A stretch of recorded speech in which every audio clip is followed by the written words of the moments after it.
got so much fucking design on right now. Bring it down, bring it down, bring it down. I got 3 whole guys to the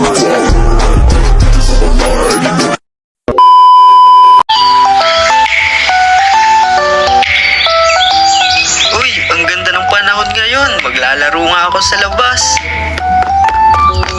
Yeah, let's go! Aayain ko mga kalaro ko magtumbang preso. Ano ba yan? Bad trip, bigla pang umulan! Bagyo sa Pinas. Piki guys, kamusta kayo? Rainy season na naman. Kaya ngayon, ikikwento ko sa inyo ang mga karanasan ko kapag may bagyo. Dati, kapag nabalitaan namin sa TV na may paparating na bagyo, ay namimili na si mama ng mga grocery para may stock kami ng mga pagkain sa bahay. Tapos, ako naman ay inuutusan na nila mama para bumili ng kandila at posporo. Para kung sakaling magkaroon ng brownout, ay handa kami.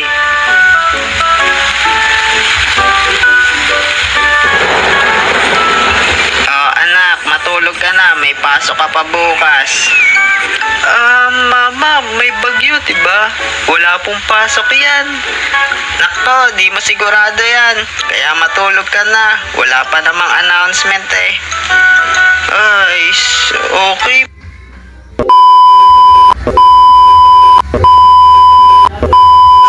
Dati, naaalala ko pa nung bata ko, kapag nasuspend yung pasok, sobrang saya ko.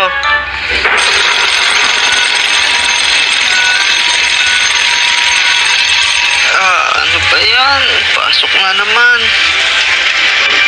Anak, ba't aga mo gumising? Wala na kayong pasok, nasuspend na. Ba? Talaga po ba, mama? Oo, kaya matulog ka na uli dyan. Yeah, okay po, matutulog na ako uli. Ang saya. At naalala ko din nun na kapag ganong malakas yung ulan ay ang sarap gumising sa umaga. Dahil ang sarap ng almusal na luto ni mama. Sinangag at hotdog. Tas may noodles pa para sa malamig na panahon. Yeah, at sarap talaga humigop ng mainit na sabaw kapag umuulan. Kaya nga kuya tas wala pang pasok. Ito talaga kahit di naman suspended klase, di ka pa din pumapasok Kaya nga. Pero syempre, kapag may bagyo ay hindi maiwasan ang mga problemang dadating. Tulad dati sa bahay namin, kapag malakas ang ulan ay lagi na kaming naghahanda ng mga balde para ipangsalok sa tubig na tutulo sa butas ng bubong namin. Kaya halos di kami makakilos sa dami ng balde na nakaharang sa loob ng bahay. At minsan din kapag sobrang lakas ng hangin, yung bubong ng bahay namin ay halos matanggal na. Naalala ko pa nga noon nung nakita kong umaangat onti yung bubong namin sobrang takot na takot ako. Dahil iniisip ko noon na kapag natanggal yung bubong namin mababasa lahat ng gamit namin. At masisira yung TV namin at iba pang gamit sa bahay. At nung bata pa ako, kinakatakutan ko din tuwing bagyo kapag may mga puno na tumutumba. Kasi sa harap ng bahay namin dati ay madaming puno. Kaya kitang-kita talaga ng mga mata ko kapag may bumabagsak na puno. Mama, sobrang lakas ng ulan. Parang tutumba na yung puno dun, Natatakot po ko. Anak, huwag kang matakot. Malayo naman sa atin yung puno na yon. Mama, yan na. Tutumba na yung puno.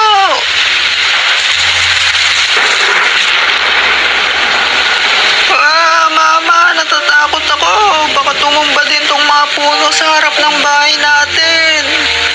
Huwag kang matakot anak, kaya tumumba na yung puno na yon dahil matanda na at malambot na yung lupa doon. Nakakatakot. At syempre, kapag may bagyo o malakas ang ulan ay hindi maiwasang magkaroon ng brownout. Guys, grabe, ang lakas pa din ng ulan dito.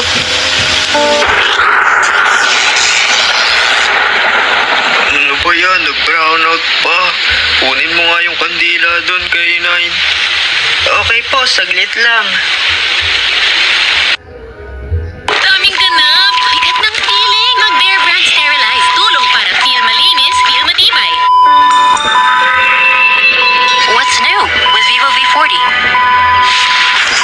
Zeiss multifocal portrait.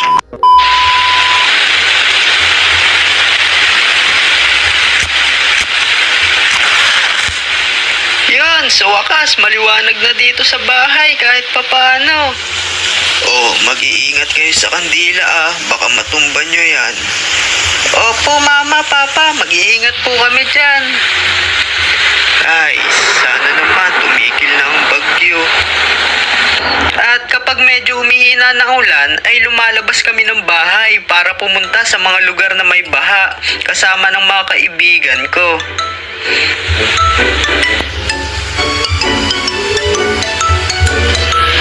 Mama, pwede po ba ako lumabas? Kasi po, medyo madilim po dito wala akong magawa.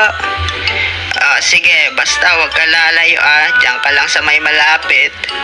Okay po, mama, salamat po.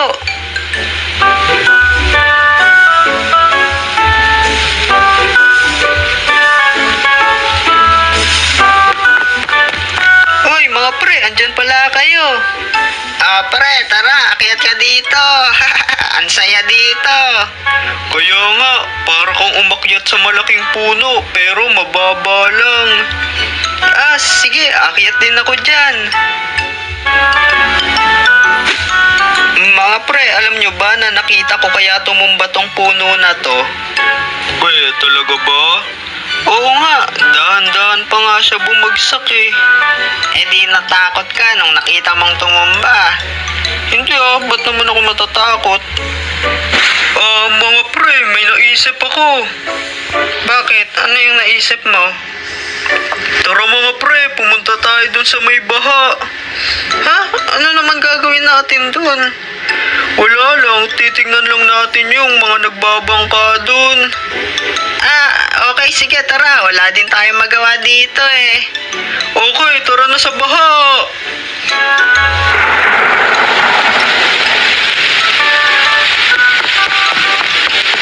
Mga pre, nandito na tayo. Tignan nyo mga pre, ang lalim na ng baha dito. Nakabangka na yung mga tao. Mga pre, ang sarap siguro magbangka dito. Anong masarap pa dyan? Pag nahulog ka dyan, kadiri. Dumi-dumi niyan Anong kadiri? Galing naman yan sa ulan hindi lang sa ulan yan. May halo ng kanal yan. Pwede nga. Sarap siguro dyan mag-swimming. Yan. Sarap dito. Woo! Grabe, ang lamig. Oy, mga pre, tingnan nyo yan May mga batang nagsiswimming sa baha. Pag nainom nila yung tubig sa baha, baka magkasakit pa sila. Nakakainggit. Gusto ko din mag-swimming. Tatalo na ako. Hoy, pre, teka lang. Ang saya dito. Kadiri, may daga dito.